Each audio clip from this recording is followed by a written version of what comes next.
नमस्कार, आप देख रहे हैं न्यूज़ 24 सच तक भारत। मैं तो सिंह अपनी जनता पार्टी के प्रदेश अध्यक्ष कोरी सुभाष चंद्र लहरी जी हमारे साथ उपस्थित हैं। उनसे बातचीत करें। कैसे हैं सर आप?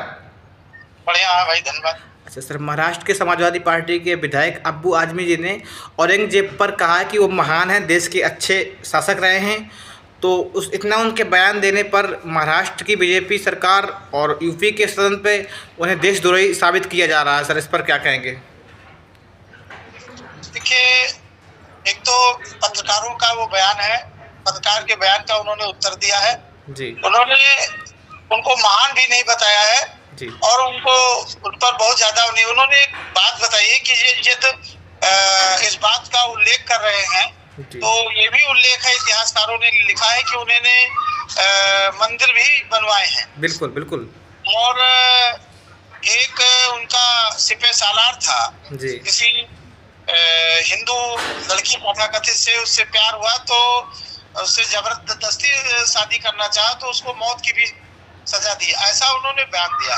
केवल भारतीय जनता पार्टी के लोग जी तोड़ मरोड़ कर हर स्तर पर हिंदू हिंदू मुस्लिम करना चाहते हैं, धर्म के नाम पर उलझाना चाहते हैं, जबकि ऐसा नहीं है। जी ये अपनी नाकामयाबी जो है जी महाकुंभ को छुपाने के लिए लोगों का ध्यान भटकाने का काम कर रहे हैं। जी। सर, जो महाकुंभ में हादसा हुआ है तो उत्तर प्रदेश के मुख्यमंत्री योगी आदित्यनाथ जी ने कहा है कि जिस नज़रिए से जिसने देखा उसे वही मिला है। सुअर ने देखा तो गंदगी मिली है, गिद्धू ने देखा तो लाशें मिली है। सर हाँ, तो वही वही उन पर लागू होता ना जी कि वो हमेशा खुद जो है आतंकवादी और देशद्रोही के नजरिए से काम करते हैं। तो उनको हर आदमी जो है मुस्लिम उनको देशद्रोही नजर आएगा। वो अच्छा भी बोलेगा तब पर भी उनको जो है देशद्रोही साबित किया जाएगा। अभी जब कुंभ में हुआ जी और संभाल नहीं पाए तो तमाम मुस्लिम भाइयों ने अपने घरों को खोल दिया जी जी, मस्जिद भी खोली और है। जी उनको नहाने खाने रहने की व्यवस्था की। जी ये नजर उनको नहीं दिखाई पड़ी कि जब जो चीज हम नहीं कर पाए जी वो हमारे जो है कुंभ में मुस्लिम भाइयों ने किया। बिल्कुल। तो क्या उनका नजरिया सही है? उनका नजरिया भी, क्योंकि उनके दिमाग में आतंकवाद भरा हुआ है, इस जी देश को वो बर्बाद करना चाहते हैं। सर, एक नाव चालक है प्रयागराज का, उनके संपर्क के अतीक अहमद जी से रहे हुए हैं। योगी आदित्यनाथ जी सदन में उनका तारीफ किया कि इसने अच्छा काम किया है और कम से कम 30 लाख करोड़ रुपए कमाया वहाँ से। सर, वो गैंगस्टर निकला है। सर देखिए, ये बड़ी हास्यास्पद बात है जी कि उन्हीं के लोग जी एक प्रायोजित ढंग से जी इस देश में हिंदू मुस्लिम का दंगा कराने के लिए जी आरएसएस और भारतीय जनता पार्टी के लोग जी ले जाते हैं तमाम प्रकार के, चाहे वो गौ मांस की बात आ जाए वैसा वो करते हैं। आज जो है अभी आम आदमी से धोखे में कोई गाय मर जाए तो उसको गौहत्या लगा देंगे, लेकिन जो स्लाटर हाउस में उन्हीं के बीजेपी के विधायक के घरों में टनों टन के जो है गौ मांस जो मिलते हैं, क्या वो उन पर हत्या लगाएंगे? वो तो उनका तो चरित्र ही मानवीय दृष्टिकोण में नहीं है। माननीय योगी जी हो चाहे उनके पार्टी के लोग हों। सर, मथुरा में जो हादसा हुआ, दलित परिवार के साथ दो दुल्हन थी, ब्यूटी पार्लर से आ रही थी, उनके चेहरे पर काली पोत दी गई। इसके बाद चंद्रशेखर आज़ाद जी उनके परिवार से मिलने गए, उनके ऊपर हमला हुआ। सर, ये बहुत ही निंदनीय है जी और ये सब घटनाएं जो हो रही हैं जी वो प्रदेश सरकार की विफलता का कारण है। जी यदि वो सही तरीके से जो है व्यवस्था को, पुलिस को चुस्त दुरुस्त करें तो ऐसी घटनाएं क्यों हो रही हैं? इसका मतलब प्रदेश सरकार फेल है। और चंद्रशेखर आजाद हो या शायद लोग यदि आवाज उठाते हैं तो उनको इसको उपलब्ध लगता है। जी सर, आपके राष्ट्रीय अध्यक्ष जी स्वामी प्रसाद मौर्य जी रथ यात्रा निकाल रहे हैं। सर, उसका क्या उद्देश्य है रथ यात्रा है? सर देखिए, आज जिस तरीके से संवैधानिक अधिकारों के साथ खिलवाड़ कर रही है भारतीय जनता पार्टी जी और उसमें तमाम संशोधन करके लोगों के हक और अधिकार को छीनने का काम कर रही है, जी जबकि उसका सभी केंद्र सरकार हो चाहे प्रदेश सरकार हो जी आम जनता में अमन चैन कायम करने के लिए शिक्षा सुरक्षा में जो है रोजगार देने का काम होना चाहिए।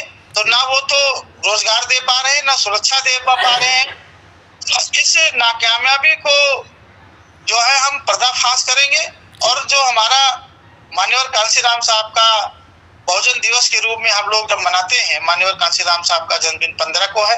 15 तारीख से भारतीय संविधान सम्मान व जनहित हुंकार यात्रा मेरे जो है नेता के नेतृत्व माननीय आदरणीय स्वामी प्रसाद मौर्य जी के किया जाएगा। पूरे प्रदेश में ये जो चलेगा, इनकी जो यही तो चाल है, जो आरएसएस जैसी असंवैधानिक संस्था के लोगों को सुरक्षा दे देते, लेकिन वो आम आदमी है, महिलाएं हैं, वो सुरक्षित नहीं है। आज चाहे मौर्य समाज के हो, चाहे हमारे पटेल समाज के लोग, तमाम हत्याएं कर दी जा रही हैं। बच्चियों को छतों से फेंक दिया जा रहा है, चाहे वो फतेहपुर की जो घटना हो, चाहे अभी बनारस की जो घटना हो, स्नेहा कुशवाहा के साथ क्या हुआ, ऐसे सैकड़ों घटनाएं हो गई हैं। कोई सुरक्षित नहीं है, सब असुरक्षित से समझ रहा है। जब तक इस असंवैधानिक संस्था पर रोक नहीं लगेगी, जो राष्ट्रीय स्वयंसेवक के लोग हैं, जब हम एक संगठन बना के कार्यक्रम करते हैं, कहते हैं बिना परमिशन के आप काम नहीं कर सकते, कार्यक्रम नहीं कर सकते, और जो संवैधानिक संस्था है उसको आप कैसे जो परमिशन दे रहे हैं, जेट श्रेणी की सुरक्षा उनको दे रहे हैं। तो ये पूरी तरीके से संविधान के विपरीत लोग काम करने वाले लोग हैं, और इसी का पर्दाफाश पूरे प्रदेश में होगा। हम तमाम हमारे मुद्दे हैं और इस मुद्दों को लोग जनता के बीच में ले जाएंगे, ये दिखाएंगे कि किस तरीके से भारतीय जनता पार्टी संविधान के विरोध में काम कर रही है।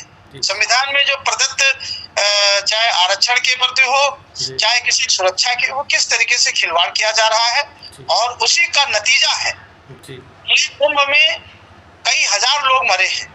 किसी को उन्होंने किस तरीके से लोग भटक रहे हैं, आज तक उनकी लाशें नहीं मिली हैं, उसका कोई जवाब नहीं दे पा रहे हैं, गलत तरीके से बयानीबाजी कर रहे हैं। धर्म से ये प्रदेश का विकास नहीं होना है, विकास होना है उत्तम जो है न्याय व्यवस्था का, महिलाओं की सुरक्षा का, लोगों को शिक्षा और रोजगार देने का, तो ये दे नहीं पा रहे हैं। सर 27 मई 2000 विधानसभा चुनाव है यूपी के, तो उसमें आपकी पार्टी का स्टैंड क्या रहेगा, किसके साथ लड़ेगी या फिर अकेले लड़ेगी? देखिए, अभी चुनाव दूर है, हम अपनी जो हमारे नेता का मूल उद्देश्य है कि हम संघर्ष करके इस सरकार, आताताई सरकार का पर्दाफाश करेंगे। हम संगठन बना रहे हैं और उस समय आते समय क्या परिस्थिति बनती है, जो हमारे अम्बेडकरवादी विचारधारा के लोग हैं या संवैधानिक क्षेत्र में काम कर रहे हैं, जब ऐसी बात आएगी तो हमारे नेता इतना सक्षम है, वो अपना खुद निर्णय लेंगे। ये अभी तो हमारा केवल खुद 403 विधानसभा की तैयारी चल रही है। हम लगभग 70% जो है इस पर काम कर चुके हैं, इसीलिए मैं 15 तारीख से प्रदेश व्यापी जो है संविधान सम्मान व जनहित हुंकार यात्रा का शुरुआत की जा रही है। सर, एक मुद्दा उठता है बुंदेलखंड राज्य का। सर, आप बुंदेलखंड से बिलोंग करते हैं। दरअसल बुंदेलखंड के तमाम विधायक मुद्दा विधानसभा में उठाना चाह रहे थे, लेकिन योगी आदित्यनाथ ने मना कर दिया कि ये उचित मंच पे केंद्र सरकार पे रखो, यहाँ पे ना उठाओ। सर, उस पर क्या कहेंगे? मैं आपको बताना चाहता हूँ, मेरा गृह जनपद गोंडा है और वो पूर्वांचल का क्षेत्र है, मैं बिलोंग नहीं करता हूँ। अच्छा। लेकिन मैं एक भारत का नागरिक हूँ। भारत के हर क्षेत्र में कैसे उसका विकास हो, जिस तरीके से जिले बनाए जा रहे हैं छोटे, तो विकास के क्षेत्र के लिए, इसलिए इनसे संभल नहीं पा रहा है, तो ये अनाप शनाप बात करते हैं। बुंदेलखंड यदि राज्य बन जाएगा तो उससे कोई किसी प्रदेश का क्या जनता का हित नहीं बल्कि हित होगा, उनकी जो समस्याएं हैं उसका निराकरण होगा।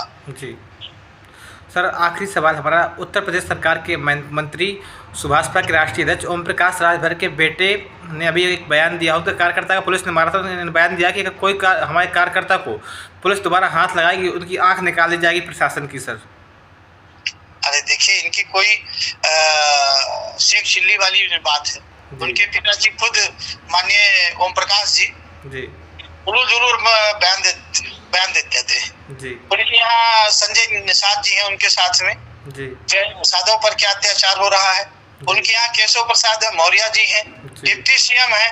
आज मौर्यों के ऊपर तो बाढ़ आ गई है, एक नहीं 8 बलात्कार और 4 ऐसी जघन अपराध हो गया है जी। और उनको क्या कर लिए, जबकि उनके पास सारी संसाधन है, जी। पुलिस उनकी है, जो है ईबीआई, सीबीआई, आईडी और सारे तंत्र हैं।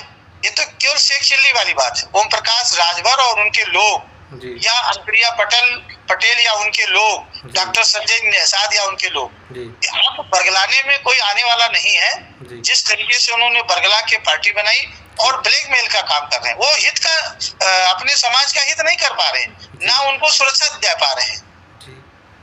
चलिए सर, बहुत बहुत धन्यवाद समय देने के लिए।